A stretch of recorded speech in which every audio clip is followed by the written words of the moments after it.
What is up mga kadwa? So, welcome back sa ating panibagong video. Wait lang, umaalog yung mesa. At ayun nga, may nakita akong pampalalim ng relasyon sa Facebook. At ito, gagawin natin. Ito ang mga materyales na gagawin. Materialis talaga. Baso, tubig, straw, at juice, kutsara, at gunting. Ayan. So, yung napanood ko, meron siyang tinimplang or pinainom sa kanyang partner. Pero, ang ginawa niya is yung straw is magkadugtong, ganyan. Tapos nilagyan na niya ng juice dito galing sa kanyang bunganga. So ito gagawin natin.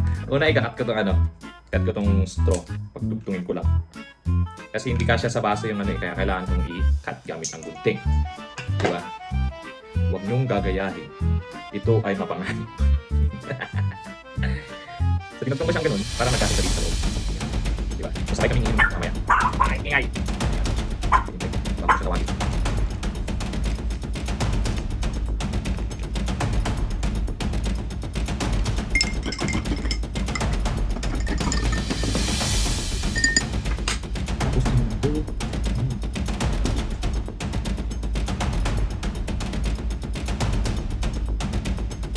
Ayan, may juice na siya sa loob. Tapos ilalagay ko dito. Tapos tatawagin ko siya. Lab. Halika. Tikman mo yung juice na tinimpla ko. Ano yan? Basta, halika. Hindi. Kita ko lang sa TikTok maganda kasi yung yung timpla kapag ganun gagawin. Wait lang. So, yun, titikman na niya yung juice na sobrang sarap. Sabay tayo lang. Takot na ako sa'yo, oy! Sabay na tayo. Bilisan mo. May bayad to pag may something, ha? Wala eh. Ayan. 1, 2, 3.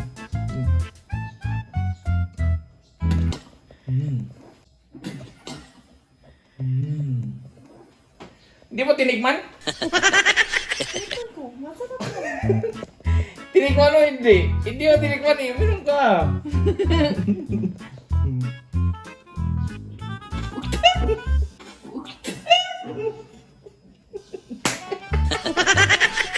Tingnan mo. Bullshit ka lang! Kadiri ng tao to! Ito, sarap diba? Peace, mga